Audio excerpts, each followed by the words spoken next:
നീ ഇവിടെ പട്ടിണിയാ? അവന്റെ തീറ്റ ഉണ്ടാ പിന്നെ കോഴി മുട്ട ഇടൂല ഒരിക്കലും.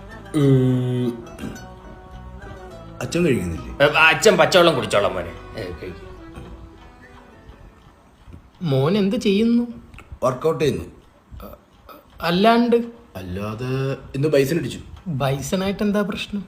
മാമാത ഈ കുഴക്കട്ടണ്ട, ഇതുകൊണ്ട് ബൈസ്. എന്റെ പൈസക്ക് ആ പൈസക്ക്. അച്ഛ, ആ മുട്ടക്കറി ഞാൻ മുട്ടക്കറി എന്ന് വിളിക്കണമെങ്കിൽ നിങ്ങളെ ഞാൻ അമിതാഭ് ബച്ചൻ എന്ന് വിളിക്കണം. അതിനകത്തൊരു ഒറ്റ മുട്ട ഇല്ല, അറിയോ? എന്ത് മുട്ട സമ്മേളനോ വിഴുങ്ങുന്നു.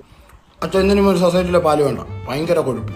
ഭയങ്കര കഴപ്പ് തന്നെ. മാമ ഇതൊന്ന് നോക്കിയേ, ഇതിലൂടെ കയറേണ്ട മാംസമാണ് ഈ മാംസം വീണ്ടും ഒറ്റയ്ക്ക് കയറ്റുന്നത്. ഇപ്പൊ നാട്ടുകാരെ കണ്ടി ഇത് മാംസവും ഞാൻ പിണ്ടവും. ഇവനെയും കൂടെ ജിമ്മി വിടു.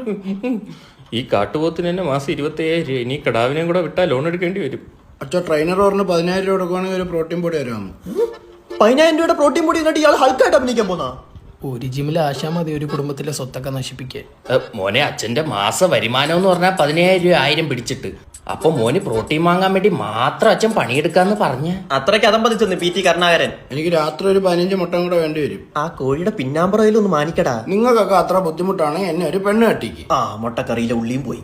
അപ്പോഴോ കപ്പിളായിട്ട് കയറുവാണെങ്കിൽ ഓഫർ ഉണ്ട്. അച്ഛന് കുറച്ച് പൈസ ലാഭിക്കാൻ ജിമ്മില്. 15 മുട്ടയല്ലേ തരാം. അച്ഛൻ്റെ ഒരു നന്മയ്ക്ക് വേണ്ടി പറഞ്ഞതേ ഉള്ളൂ.